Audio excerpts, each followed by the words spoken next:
and let's start this day right.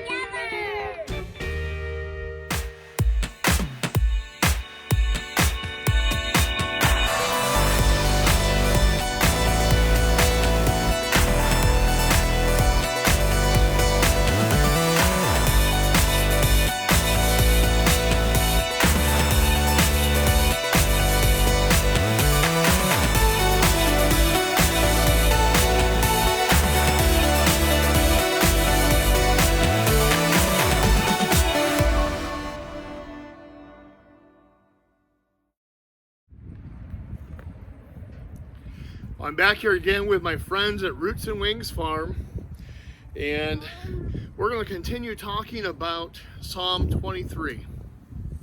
The Lord is my shepherd, I shall not be in want. He makes me lie down in green pastures, He leads me beside quiet waters, He restores my soul. He guides me in paths of righteousness for His name's sake. Even though I walk through the valley of the shadow of death, I will fear no evil, for You are with me. Your rod, Your staff, they comfort me.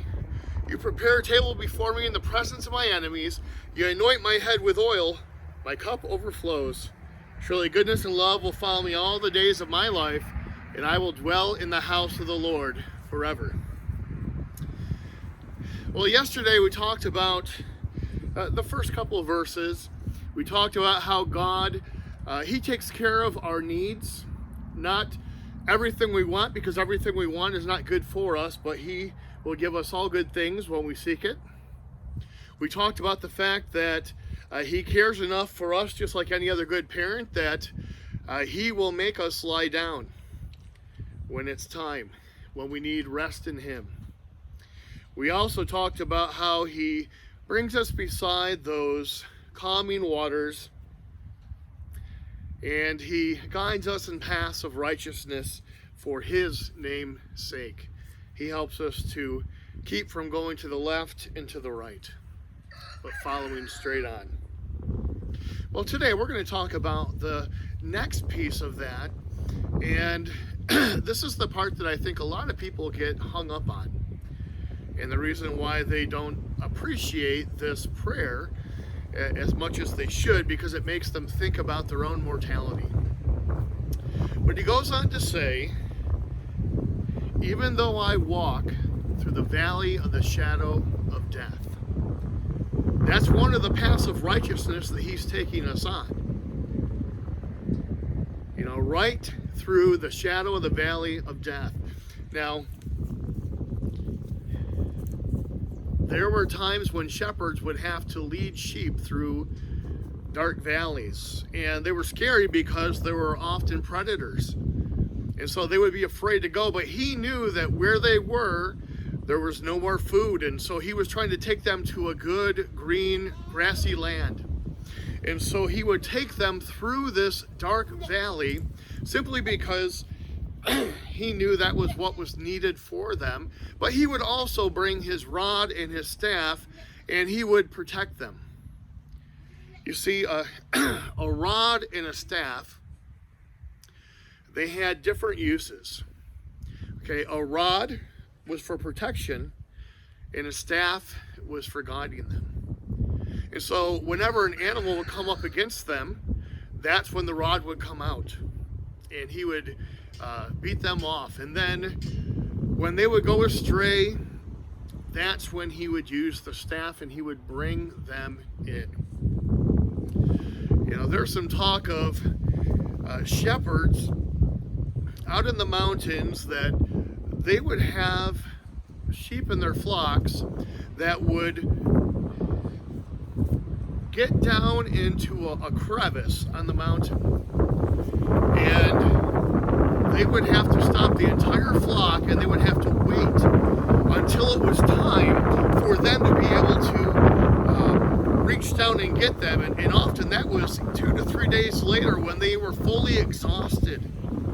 And the reason why is because they knew that sheep, they are fearful animals, and they can scare easily. And He was afraid that if He reached His staff down to get the sheep, then the sheep was going to be afraid and would actually end up off the cliff. And so He would wait until that sheep was fully exhausted when He could get it, the crook right around the sheep's neck and pull the sheep up. Sometimes God allows us to get in that place ourselves. We wonder, where's God? Why isn't he coming? Well, sometimes he knows that we are so stubborn and we're fearful that he waits until we get to a point where we're ready to let him pick us up. And so he will use his staff in that way. But together he will guide the flock through the valley of the shadow of death. They don't have to be afraid of evil. They don't have to be afraid of predators because he is with them. Imagine this. There's a candy store and your kids, they just really want to have some candy from that store, but there's a long, dark alleyway before you get to the store, and there's bullies. Now, they would probably be afraid to go on their own, right? But if you go before them, and they know that you can see the way and you're going to guide them straight, and that you've got this rod in one hand and you're ready to take down anyone that gets in their way, they're going to follow right along. The good thing for us is we don't even have to really worry about bullies. We don't have to worry about the enemy. Why? Because it's the shadow of the valley, the shadow of death. That's all it is. It's just a shadow, because Jesus Christ, he died on the cross. He took the sting out of death. He defeated it once and for all. And he rose again 3 days later so that we would know that we also do not have to fear death. We will never experience spiritual death when we follow Jesus Christ. Our earthly bodies will die. That's the shadow. But we don't need to be afraid, because he's waiting in the next life for us. I often like to use the analogy of getting hit by a truck and getting hit by a truck shadow. Now, I have personal experience with both, and I can tell you it is much worse to be hit by a truck. I've been hit by a truck not once, but twice, and it hurt. I've been hit by a truck shadow time and time again, and never once did it hurt. Never once was I afraid. That's exactly what it's like for physical death versus spiritual death. It is a fleeting moment. Spiritual death is forever. But because of Jesus, we no longer have to fear it.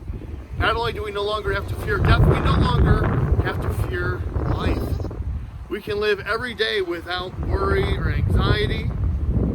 Today, my prayer for you is that you would learn to trust him even more.